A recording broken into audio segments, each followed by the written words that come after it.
સુરત શહેર police ground શહેર police દ્વારા આંતરશાળા બેન્ડ કોમ્પિટિશનનું આયોજન કરવામાં આવ્યું હતું। દક્ષિણ ગુજરાતની મોટી સંખ્યામાં શાળાઓએ આ કોમ્પિટિશનમાં ભાગ લીધો હતો। પોલીસ ગ્રાઉન્ડ પર બેન્ડ કોમ્પિટિશનની મહત્વની 8 શાળાઓએ પોતાની બેન્ડ ધૂન વગાડી હતી। તેમાંથી એક કુમાર શાળા અને એક કુમારિકા શાળાની બેન્ડ વિજેતા બની હતી।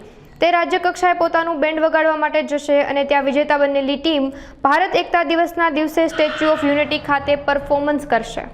आज रोज सूरत शहर तथा सूरत विभाग दक्षिण जोनना 5 जिल्लाओनी शाळाओनी बेन्डनी प्रतिस्पर्धानुं आयोजन करवामां आवेलुं हतुं। आ बेन्ड कॉम्पिटिशनमां शाळाना विद्यार्थीओए खूब उत्साहपूर्वक भाग लीधो हतो, जेमां सूरत शहेरनी, सूरत जिल्लानी, डांग जिल्लानी शाळाओए भाग लीधो हतो।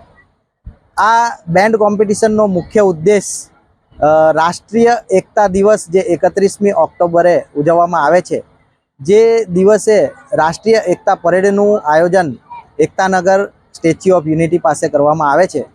ते परेडमां भाग लेवा माटे राज्य स्तरनी स्कूलनी 2 टीमों भाग लेवा जाय छे, जेमां एक बॉयजनी अने एक गर्ल्सनी स्कूल टीम बेन्डनुं डिस्प्ले करे छे। जे डिस्प्ले माटे सिलेक्शन माटे आ कॉम्पिटिशननुं आयोजन करवामां आवेलुं हतुं।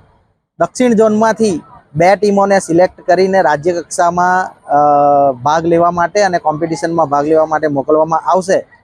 आजे आ कॉम्पिटिशनमां जे 8 स्कूलोए भाग लीधो हतो, तेमांथी एक बॉयज अने एक गर्ल्सनी टीमने प्रथम इनाम आपवामां आवशे, जे राज्य स्तरनी कॉम्पिटिशनमां भाग लेवा जशे, ज्यारे 2 टीमोने सेकंड नंबर रनर्स अपनो आपवामां आवशे।